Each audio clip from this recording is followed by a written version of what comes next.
I'm so excited to share with you guys today something that has never before been made publicly available. It's the first homily that Father McCarthy ever gave back in 1981. It was sent to me by a friend of his named Greg, who was actually there that day, sitting in the audience. And Greg said the following: I have maintained that this story of Charlie's experience is worthy of inclusion in those extraordinary stories that have occurred in the history of Christianity. While the homily was told just shy of 40 years ago, it is as clear as if it happened yesterday. I was 24 and my wife Peg was 23 at the time. When this will be made more public is up to Charlie. Well, now's the time. Father McCarthy has given me permission to publish this homily on my podcast. The homily was given after he returned from his ordination by Patriarch Maximus V on August 9th, 1981 in Damascus, Syria. So yes, today, August 9th, represents the 40th anniversary of Father McCarthy's ordination. So for those of you who have been listening to him on the podcast, if you're on YouTube, you can leave him a comment and wish him happy anniversary. This is a great story. I had never heard it before. I didn't even know this recording existed. But it's about the mystery in which human beings exist, and it's about destiny and the fact that each one of us has a destiny. So if you've ever wondered what God's plan is for your life, or if you sometimes start to wonder if there's any plan at all when it comes to anything, take a listen to this podcast. I think you'll find it to be tremendously inspiring and worthy of pondering in relationship to your own life and existence itself. I do apologize for the quality of the video. It's an old recording and I did my best, but if you need to, there's a transcript in the show notes and you can follow along with that if you'd like. Also, if you're listening to this on the regular podcast, you might want to check out the video on YouTube because there will be some beautiful photos to accompany the presentation. Thank you so much to Greg for sending me this homily and the transcript as well, and to Father McCarthy for letting me share it with others. Now keep in mind, because this was a homily, there were time constraints, so many details had to be left out. And another important thing to remember is that this was not delivered to a regular congregation. It was delivered to an audience that was comprised mostly of people who had known Father McCarthy since birth or since he was a little kid. And for decades, they had known nothing of what had been going on in his life. So his tone and his presentation had to take that into account, and the negativity of certain difficulties had to be watered down so as not to offend anyone. A little bit of background. Father McCarthy was born on October 9th, 1940. The events that he recalls here happened mostly between 1958 and 1981. Now, I don't know much about what happened in Charlie's life before 1958, but I have heard one story that I would like to share with you because I think it's really relevant. He once said that a lot of people would come up to him and they would ask him, why do you think it is that you were able to see things in the Gospels or hear things that other people couldn't see and other people couldn't hear? Or why were you able to do the things in your life that you did? Many of the things that Father McCarthy did in his life required so much careful discernment, so much patience and fortitude and trust in God. And he made a lot of hard choices on his life's path, like the time he left practicing law to go teach, or the time he left teaching at the University of Notre Dame because Dow Chemical and the CIA were there recruiting Christian students during the Vietnam War. He told me that his best guess was that from the time of his first communion in second grade, he decided that if receiving the Eucharist was really what Jesus said it was, then he saw no reason why anyone wouldn't choose to receive it every single day. So from that point forward, the young Charles McCarthy got up and went to 6:15 or 7:30 Mass every day. He hiked 9/10 of a mile to church, attended Mass, and hiked 9/10 of a mile home. His mom would feed him breakfast and send him off to school. Now, there was a church that was closer, he told me. It was called St. Peter's, but that was the Italian church, so they didn't go to that one. So I think what Father McCarthy said is that he attributes a lot of what has happened in his life to the graces that he received from attending daily Mass. And I think that's important background to the story you're about to hear, which starts when he's about 18 years old. So one final thing before we get to the homily. Father McCarthy wanted me to read this note to you. He said, "Ellen, may I request that if you are going to use my homily at my first divine liturgy," that's the Mass, "after being ordained, which you received from Greg, that you present it in a fashion that does not aggrandize me in any way. In 1981, I gave this homily for the greater glory of God, who is love, for the salvation of souls, and to communicate and illustrate that God has his own way of action in human history. Before and after my ordination, I was and am just another sinner, who is a son of God, and that God has to work with in his love for me, which is exactly his relationship with all of his other sons and daughters yesterday, today, and tomorrow. The homily was not intended to have me as its focus. I was and am just a single lump of clay that God, by his love, molds into his instrument for purposes which we will never know until we arrive in heaven. No one is more loved by the Father of all than anyone else, and no one's life is more important or needed than any other person's life in God's plan for the salvation of all from evil and death." End quote. The following homily was delivered at St. Gregory, the Theologian Melkite Catholic Seminary on September 13th, 1981.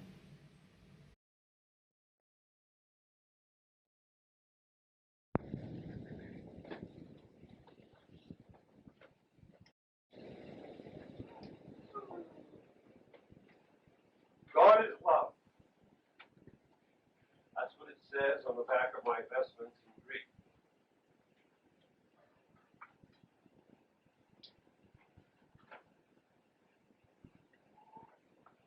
Most of you know me as a person of rather severe logic.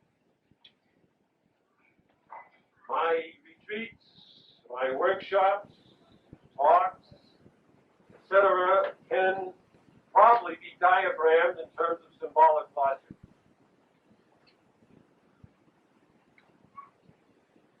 Usually, if I prepare properly, there is no logical stone left unturned.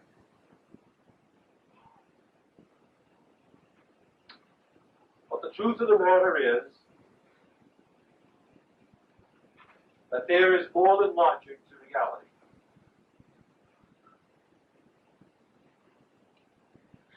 We live in a world in Western civilization in the latter half of the 20th century where certainty, the phenomena of certitude, is derived primarily from logical thinking.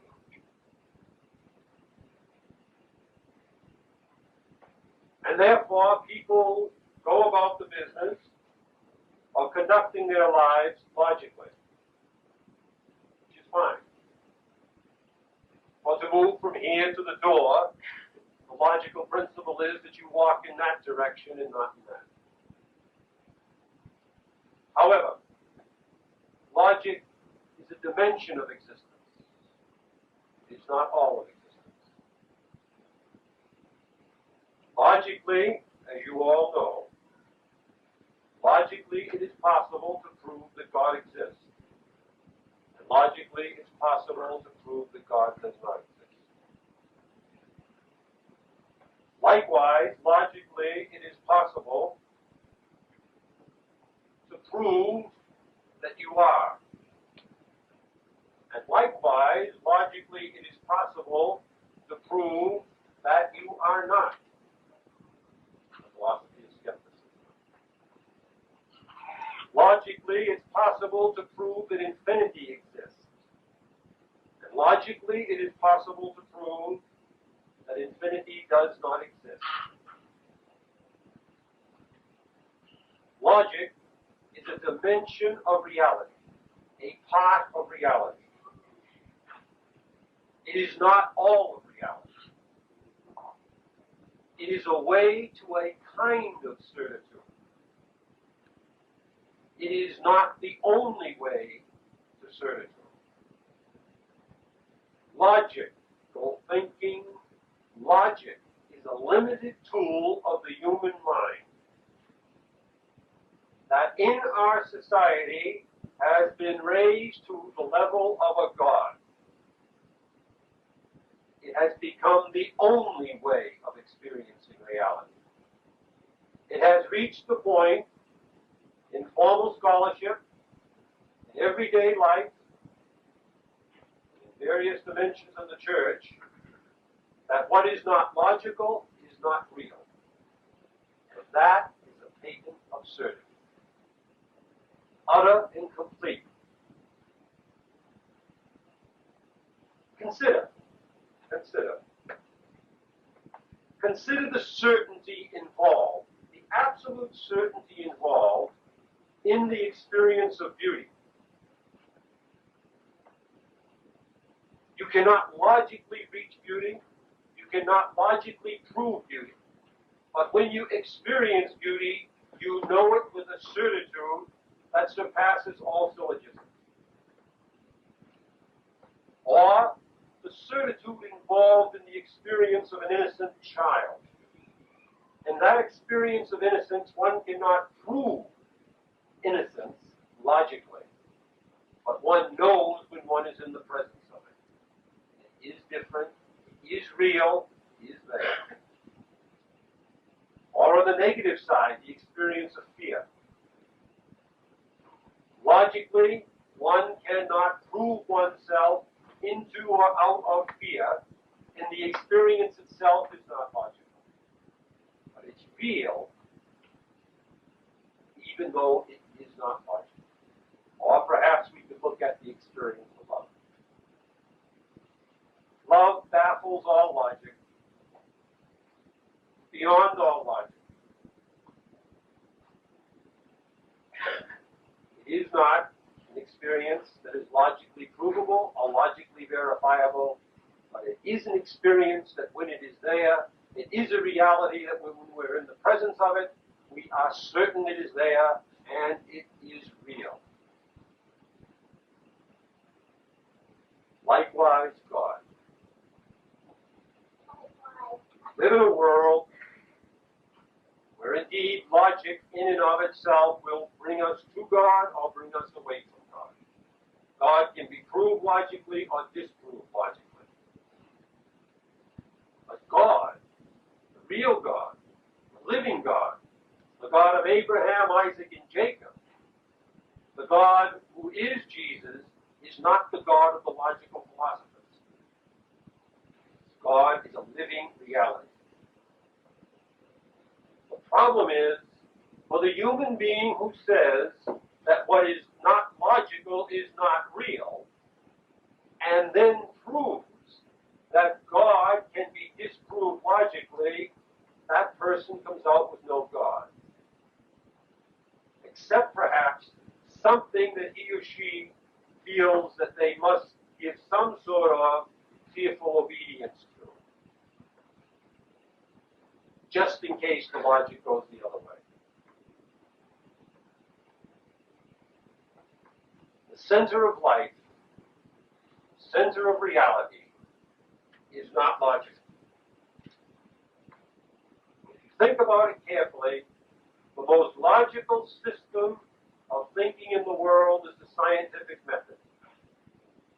And that has to be proved experientially here. It has to be proved by experiments that can be ultimately seen, touched, tasted, and felt, depending upon what's being used. And so, what I'd like to do, on the basis that God is love,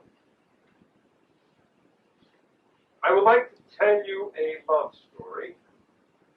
I would like to tell you a God story. It is not logical, but is true and is real.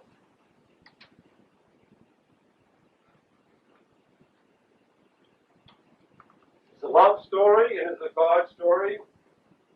And the truth of it is known for certain. The reality is that love and God, the dwarf all human logic. They are real. They are one. They are beyond the certainty of the most sophisticated computer. Between the most finite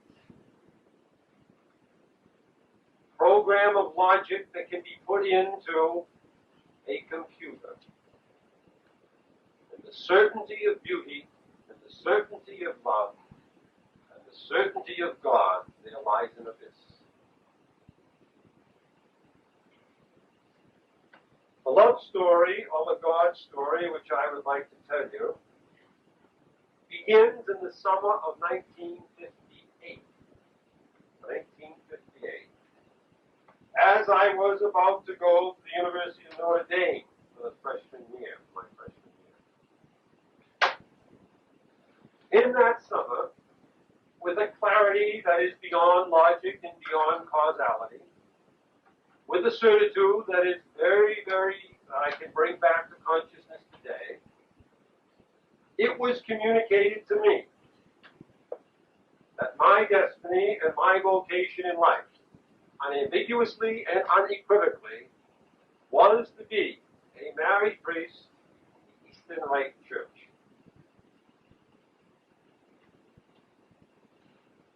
Did not ask for the experience, did not plan the experience. It came, it was, it can be remembered, and it was clear and unambiguous. I did not know what the Eastern Rite Church was. I had never been to a Byzantine service. I knew vaguely that there were such things, and I proceeded in the summer of 1958 to go to St. Clement's Shrine, where a Russian priest by the name of Father Moet celebrated Divine Liturgy weekly. And it was in Russian, and it was difficult, odd, strange, and nothing particularly appealing to it, except that there was total meaning in going there because of the prior communication, which was totally clear. And throughout that summer, I tried to find books on the Eastern Rite Church or Eastern theology or something like that. Everything was, of course, not in English. And so I went to the University of Notre Dame, and as a step in this direction, I chose to take Russian my freshman year. Because the one church that I knew at that time was a Russian church, and it seemed like a logical thing to do to fulfill what was destiny. And so I took Russian, signed up for the course right at the end, and so forth and so on, and proceeded to run into a course where they had run out of Russian books. And for 5 weeks, I was trying to use a Russian book that this person had and this person had, and simply falling further and further behind until the books came to the bookstore. And I managed to flunk Russian.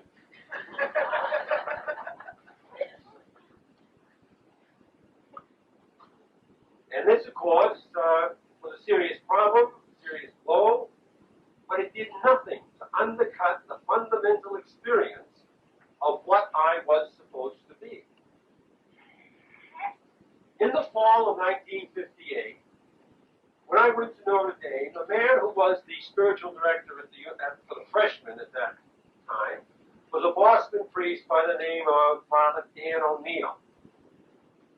And so he came around and gave some talks in the halls and so forth, and people went to see him. So I went to him, and I explained to him precisely this experience that I had of what was clear as to what my destiny was, always positive. And he didn't mean it, but he said it was impossible. He said such a thing in the world in which we live is only theoretically possible. It is practically impossible. simply in the United States cannot move from the Latin rite to the Eastern rite and become a priest. No one would ever accept that. People try it every once in a while. It is literally impossible.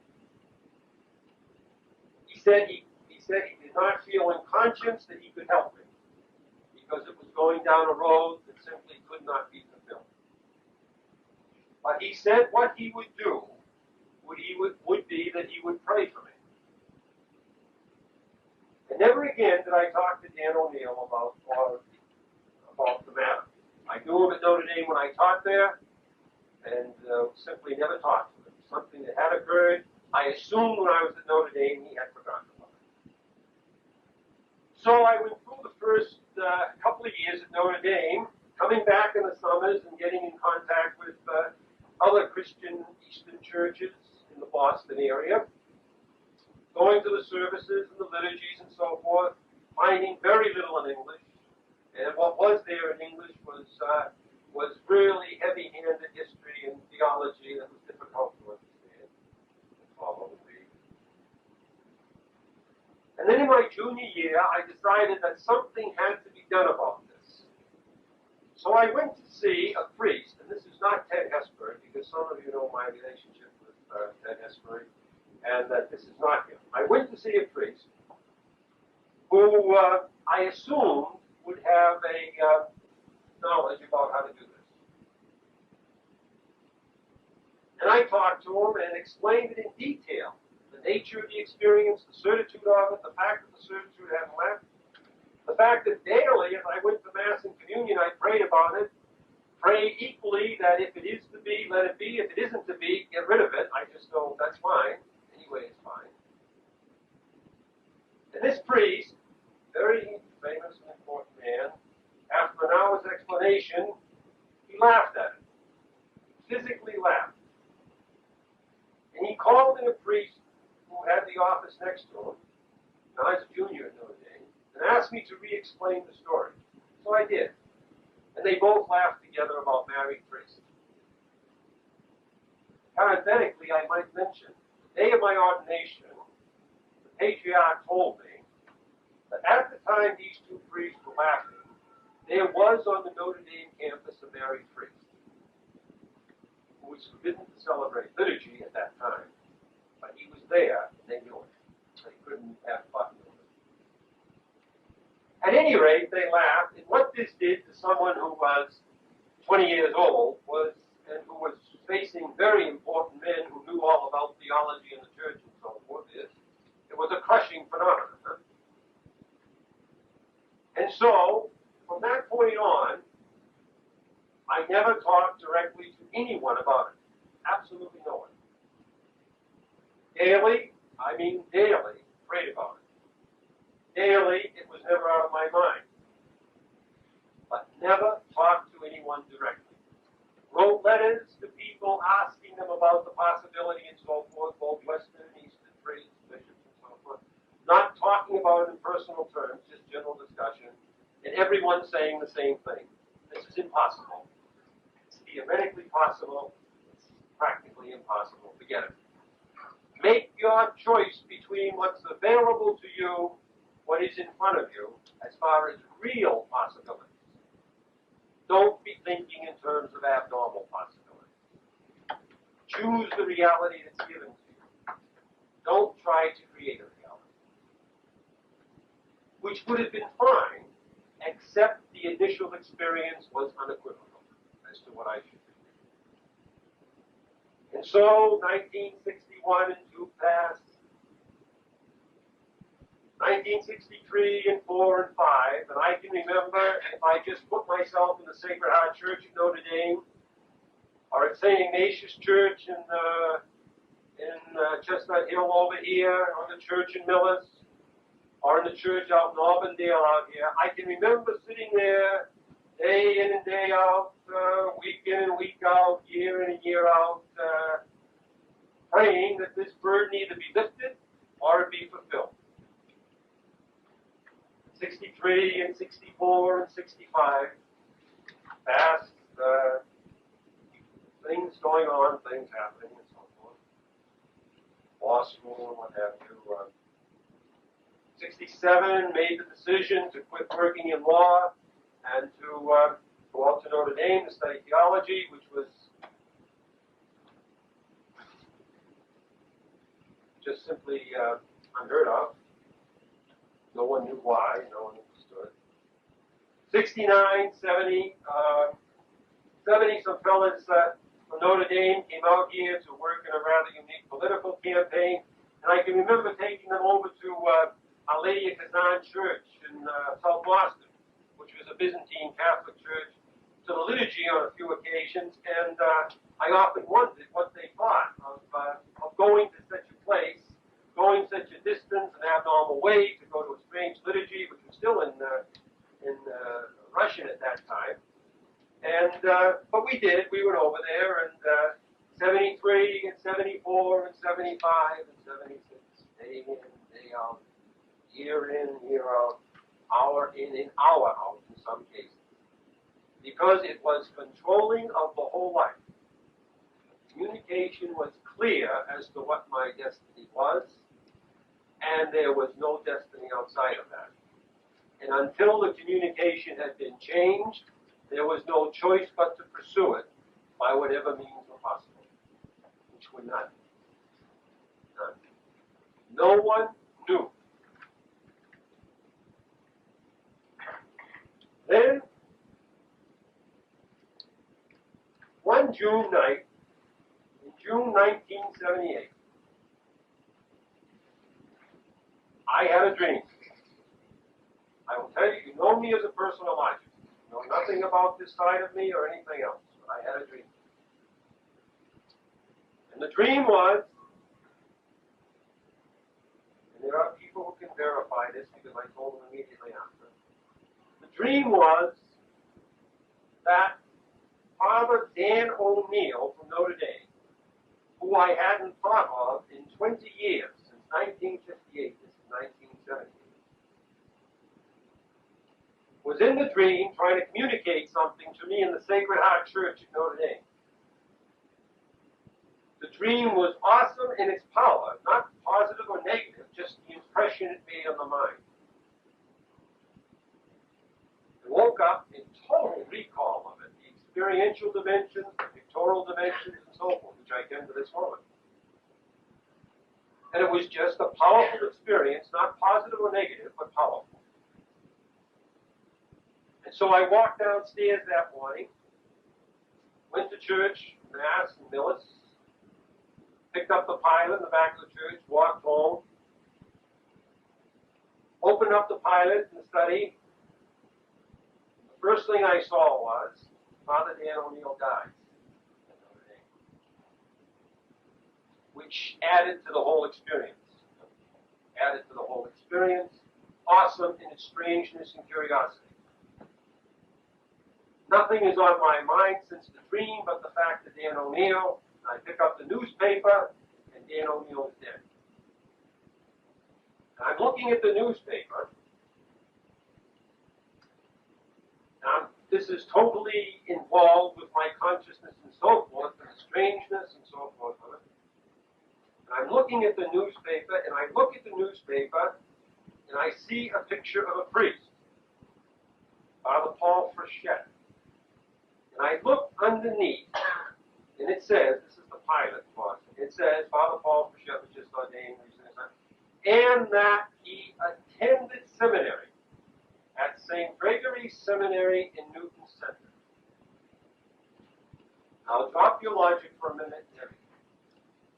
But what happened at that moment was, instantly, there was an explicit, a direct, an unequivocal communication equal to the power of the first that read, and these are the words, they were not words, it was a total experience that read, your time of waiting is over. Your time has arrived. These are imperative sentences. Go to St. Gregory's, for it is there that you will fulfill your destiny to become a married Catholic priest of the Eastern Rite. Clear. Clearer than the podium in front of you. No ambiguity, total certitude. Awesome. Awesome. Not a fraction of an inch of doubt. I put the word here, which is true. He was fearful, which I had to work at a little bit. God is love, there's no reason to fear. But the abnormality of it made it fearful. But it was clear. And I couldn't believe it. But it was clear. And it was as clear as the original communication. And indeed, there was no choice but to go to St. Gregory's. So that morning I drove up, and I stopped over here in Newton at a donut shop, because even though the communication was clear, the remembrance of the discussion at Notre Dame with the two priests 20 years earlier was powerful. It had never left. And my feeling was to come here was to again be rejected, scorned, or simply told that this is theoretically possible but technically impossible, practically impossible. Forget about it. So I sat over at the donut shop and finally looked up the number in the telephone book and drove around and finally found the place. Came here, parked over on Everett Street, the street next, and walked up the stairway 3 times and walked back. Because I knew what was going to happen. Despite the experience and the certitude and the clarity, the rejection from 20 years earlier, and everything that has gone on between then and now, or then and then, was a total negation that it could not be. Universally, everyone saying it can't be. Basically, don't bother me. You know, I'm in serious business. And so finally, when I was walking away the 3rd time, I said to myself, you know, if you don't do this, you will be forever wondering if you should. And so I walked up the stairs and rang the bell. And no one answered, which was a relief. I started to walk away. I said, well, you know, if you don't ring the bell again, you'll always be wondering someone didn't hear it. Chances are there's no one there anyway. So I rang the bell a 2nd time. And a fellow who was a deacon and a priest now, Mark Maloney, answered the door. And I said that I'd like to talk to the rector of the seminary, who was Father Charles Booth. So Charlie and I sat down in that room there, and we talked for an hour and a half.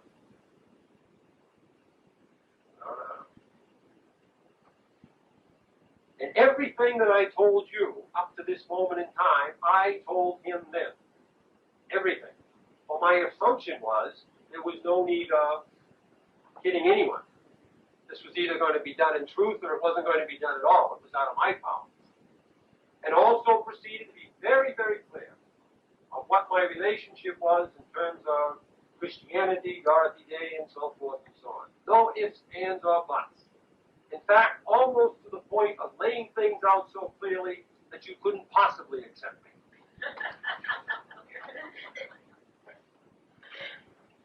And of course, the abnormality of the situation. Degrees in philosophy and education, law, theology, and so forth. Very abnormal situation. And for the first and only time in the entire history of this phenomenon, Charlie said, I will help you. I will help you. No priest, no bishop, Eastern or Western, had said anything in 20 years, with the exception of Dan O'Neill, who said, I pray for you, had said anything in 20 years other than impossible, forget about it, get your head together, look at reality the way it is.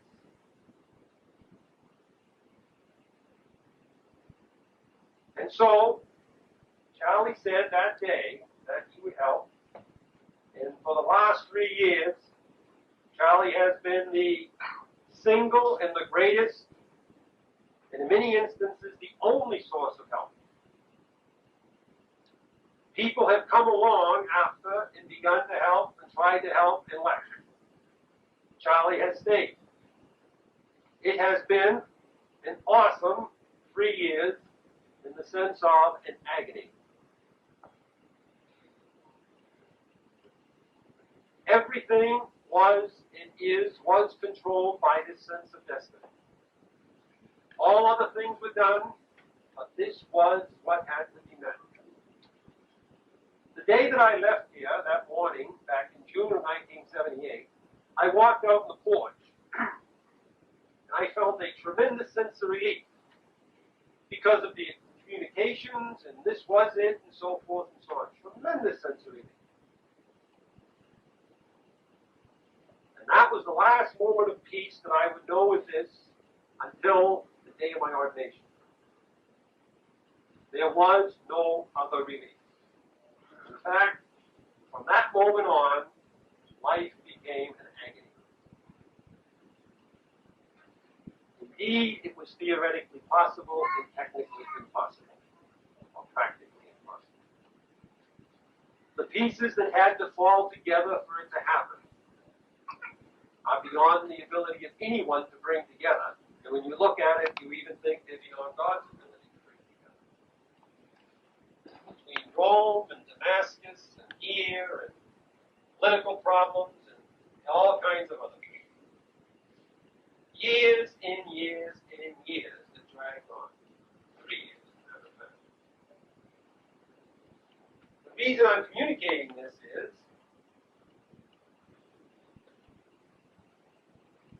that it seems to me important to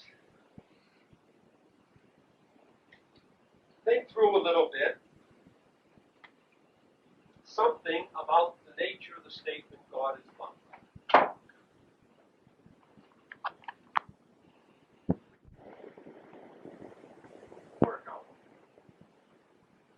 Even when I was over there in Damascus in August, there opened up a possibility of change. And so the stance had to be that you were doing what you were supposed to do and let the ripples happen as they should. For 23 years. And building an entire life around that in terms of children being born, needs, and so forth. I assure you, if I had known what it would cost to come from 1958 to August 9th, 1981, I could not have done it. The pain and the suffering are too much. Were too much. The isolation and so too much. Couldn't be done. Fortunately, I didn't. I was supposed to be ordained in the last week of January in 1981.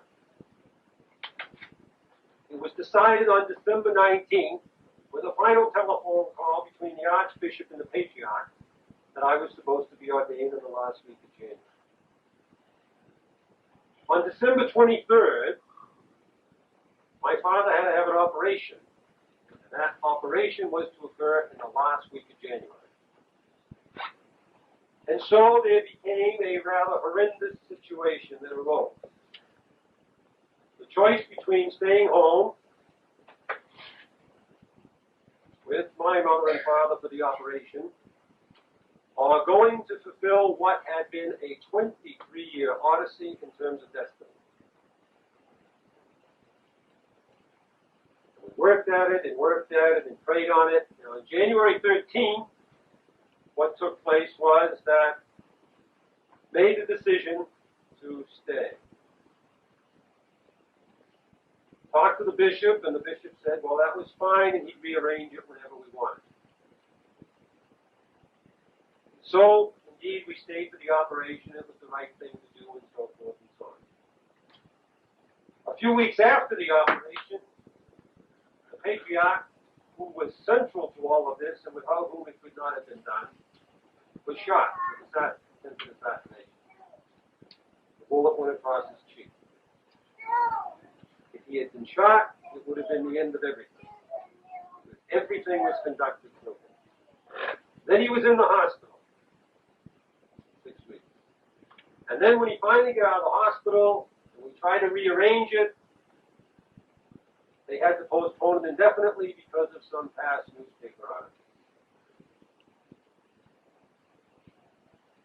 So it was postponed indefinitely as of April. So, when the patriarch came here in June, we finally worked it out.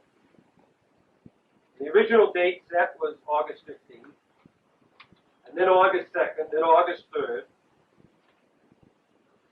for the ordinations at the diaconate, then the 4th, so it was left at the 4th. And then I got over there, and the dates were totally switched around. First, deacon was changed to the 6th, the ordination was changed to the 10th, and then it wasn't going to be, and then it got back to the 9th and 8th. And finally, the days that we arrived on were the 6th and the 9th of August. Which, to those who know me, those are very important dates. It was utterly out of my control that those dates should be arrived on. What they were for me was confirmation that the decision in January was correct. And so it is possible to say, but things have worked out well for you in this, and therefore you are saying that God is a God of love. It's not so. It's not so.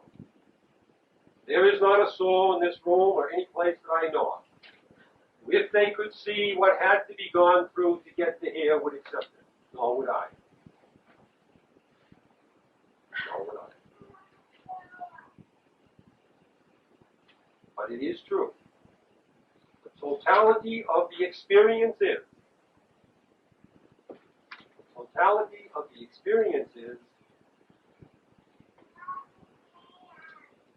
that there is a benign guiding hand in everything, even in the cross, even in suffering.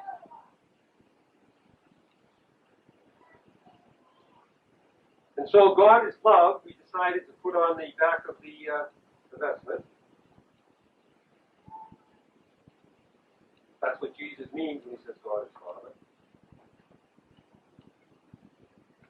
And one may wonder, what is it that, knowing my dedication to Dorothy Day and St. Francis and those people there, how can you be dressed in vestments like this, and so forth and so on? It's the reality. We live by symbols. When St. Francis walked out to the city square in front of the Bishop of Assisi and his father, and took off all his clothes and threw them there, and stood there naked, the statement was, God is love. That he needed nothing of worldly material in order to survive. That God would take care of him. The vestments that I have on say God is love on the back. And indeed, they're symbolic. They're the vestments that I was ordained in. And when I put on other vestments in other places and other times, they are an extension of this symbol. But they are also the vestments that I'll be buried in. There is no more revolutionary or profound statement that can be made. It is not possible to conceive in human language a symbol, a statement more important, a statement that is made. Someone chooses to be buried. The statement, God is love. That is, in the face of death and suffering, still be able to say, God is love. This is the good news. This is what the gospel is all about. That God is love. I will tell you that to be true from my own experience, which is not an experience that says God is love, which means you don't suffer. I will tell you that is true with a certainty from my own experience. The message of peace that Christ brought through his life, brought through his suffering, his cross, brought through his death and resurrection, the message of peace that Christ brought is God is love. If is not so. There cannot be an ounce of peace in the human situation. We are living in a nightmare. The message of peace that I bring to you in my little way, not from logic, but from an experience of 23 years, which I tell you is true, is the same message of peace. God is love. The gospel story is a God story, and it's a love story. My story that I just communicated to you is a God story and a love story. And my experience is that your story is a God story and a love story. Before you were and I was, during our life and our suffering, and after our cross, there is a benign presence, caring for each, now and always and forever and ever.